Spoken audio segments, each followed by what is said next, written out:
your vision for whatever it is that you are building is separate from your value as a person.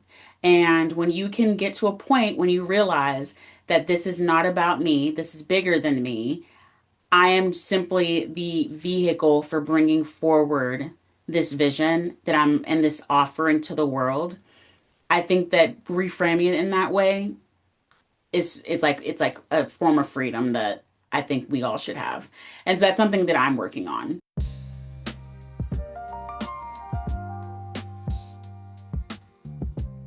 Well, hello there. I hope you've had a great week. I am exhausted. I went on a work trip to Houston and then had the absolute time of my life making it back home. Um, Canceled flights, scrambling to get a hotel, delays. So I finally made it back home yesterday, and I am very thankful for that. So yeah, in spite of that ordeal, I focus still heavily on getting some good work done. I focused a lot on SEO this week, updating the website, indexing it into Google. I've had a really great conversation with someone that I'll be publishing in the next few weeks. And yeah, I did other things that were somewhat a bit more boring, but overall, a very good week. Since quitting social media, one of my key goals has been to find alternative ways to spread word about Reverb Root that does not require me to actually be on social media in the way that I was before. And one of those ways has been to submit pitches to podcasts to be featured as a guest. Um, in the same vein as publishing like posting these videos on YouTube, being featured as a guest on a podcast and like doing speaking engagements is another one of those things that's kind of made me a little bit anxious, but like in a good way, excited way. um and that I think is like a really good point of growth. And I was going through my journal because y'all know I am an avid journaler, and I saw that at the end of the year, in 2025, I wrote a list called Things I Want to Try, but that scare me. And so one of them was hosting a virtual or in real life panel discussion. Two is publishing interviews and other content on YouTube. Mm. Three, getting featured on podcasts or booking other speaking engagements. Four, starting a podcast. I'm still on the fence about that. We'll see, for a couple of reasons, but that's for another day. And then lastly, reaching out to folks for possible partnerships. So I'm proud that so far I've already done two. I've been obviously publishing the interviews and other content here on YouTube. But last week I got confirmed for my first podcast feature. So that's been really exciting. Like I was very, very excited about that. I think it'll be good. And it's one of those situations where if you don't ask, you don't get. And I got that from this show on Apple TV called Platonic. And if you haven't seen it, it's a great show. Seth Rogen's in there. But one of the characters, funny enough, is like a podcast host. And one of her sayings on the show is don't ask, don't get. And when watching it, I was like, "Ha, that's really funny." And like the context of it was very funny. But the more I started thinking about it, I was like, "Yeah, that's actually very like that's like a good life lesson." It goes in vein in like in the same vein as like closed mouths don't get fed. And so I think that's probably what I want to talk about in this video. It is that women have this tendency, women, and I'll specifically speak to Black, Indigenous women and femmes of color. We have this tendency to not feel comfortable asking for what we want. We also have this tendency to want to wait until all of the things, all of the elements feel perfect or we feel worthy of getting the thing before asking for it. Um, and other people do not do that. You know, I think that we should lean very, very much into asking. I have this saying, me and my husband have this saying together where when we've been talking about wanting to do something and ruminating on it over and over and over again, our saying is do it or shut the fuck up. Um, which sounds very harsh, but as someone who does not like the feeling of living with regret, and also as someone who does not like to feel like I'm just bitching about things and not actually taking action on it, that's a really great saying that helps motivate me. And I feel like the saying, don't ask, don't get, is like the other part of that.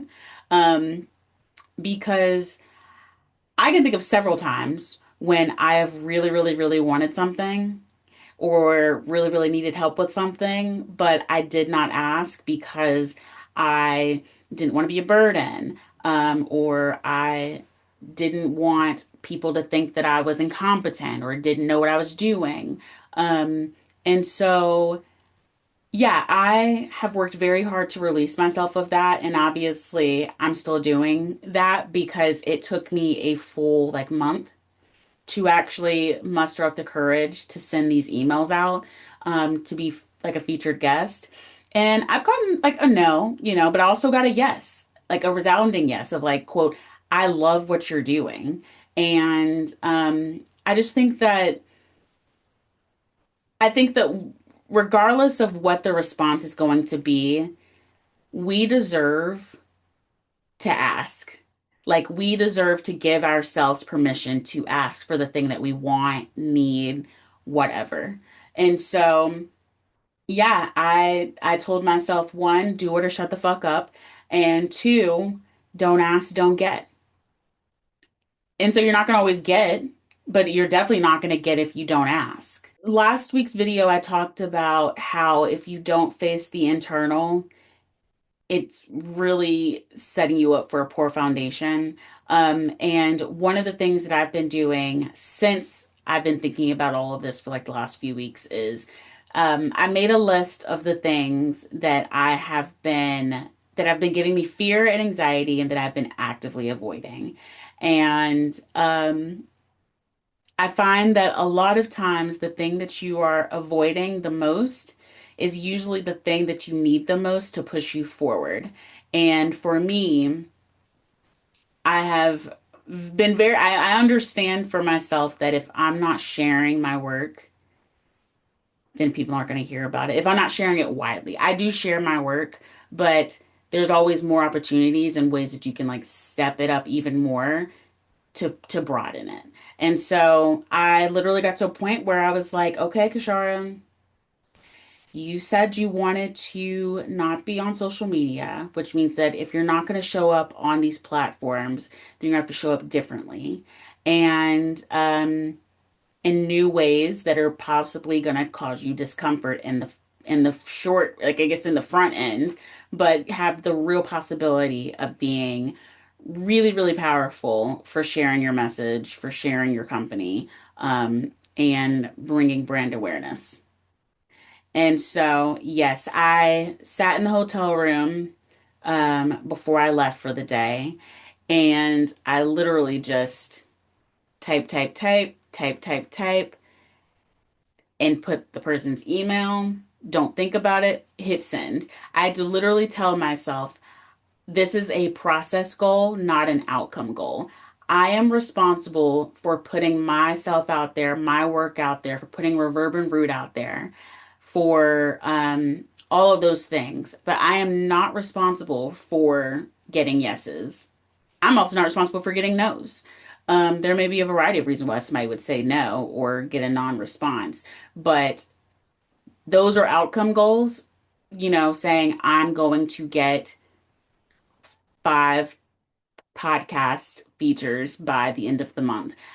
I am focused on the process goals, which is what like controlling what I can control. And what I can control is sending the email, which I literally had in all caps by like the day before on my to-do list. It was like send the effing email.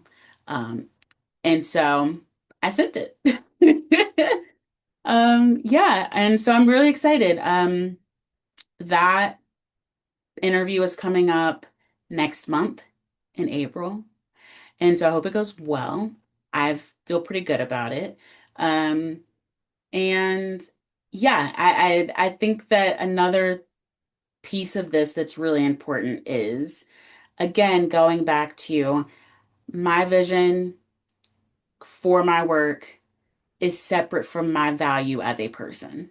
Your vision for whatever it is that you are building is separate from your value as a person. And when you can get to a point when you realize that this is not about me, this is bigger than me, I am simply the vehicle for bringing forward this vision that I'm and this offering to the world. I think that reframing it in that way is it's like a form of freedom that I think we all should have. And so that's something that I'm working on, like actively working on it constantly.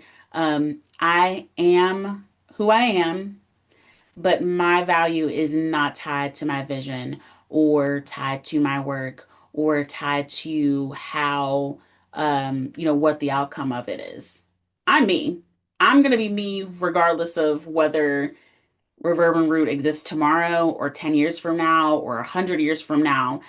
I'm still going to be me. At the end of the day, when everything, what comes and goes, what crumbles and what stands, at the end of the day, I'm still here. And so that's such an important piece of the work that we all do. And to hold that in our minds, in our hearts, let it sink in and believe it. Because when you hold your value to the thing that you're doing, when you tie those two things together, it literally, every little piece of what you're doing, you feel like if it works out, you're on a cloud nine. If it doesn't work out, your whole identity's crumbled. It it's just unsustainable. And that's exactly how your dream becomes you become a hostage of your dreams. I think that's exactly how it happens. I think when you operate from that place, you are more vulnerable to being out of alignment, out of integrity, um, and all of that. And so for me, building Reverb and Root, I want to be very aligned. I want to have as much integrity as I can to like the highest capacity.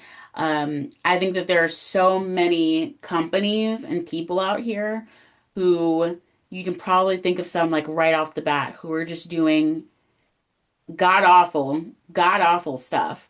And I don't want to perpetuate that in the world. I just don't. I don't think that,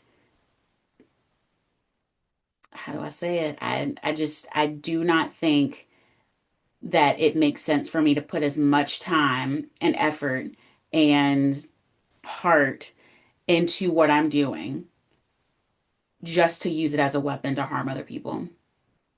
And I understand that by having that value, by standing on that value, perhaps it will get me, I won't get to where I'm trying to get and where I'm trying to get Reverb Root to be as fast as people who have no problem doing things in all types of ways. Um, but I don't mind doing it slower if it's going to be done right. I absolutely do not mind it. I feel that I have the patience. I know I have the patience. Um, it may be frustrating sometimes, but I have the patience to be able to accept that doing it right, even if it's slower, is better than doing it quickly, building something really, really, really, really fast just to say I was first or the best or whatever, and having it crumble just as quickly. So I am hosting a Dream Lab workshop sometime in April, possibly in May. I'm still working out the dates. If that is something you are interested in, if you are someone who has a dream, a vision, a project that you are wanting to start, or that you find yourself stopping and starting and facing some internal and external blocks, you should definitely check it out. Join the waitlist. The description is going to have, how am I going to say? In the description, I'm linking it.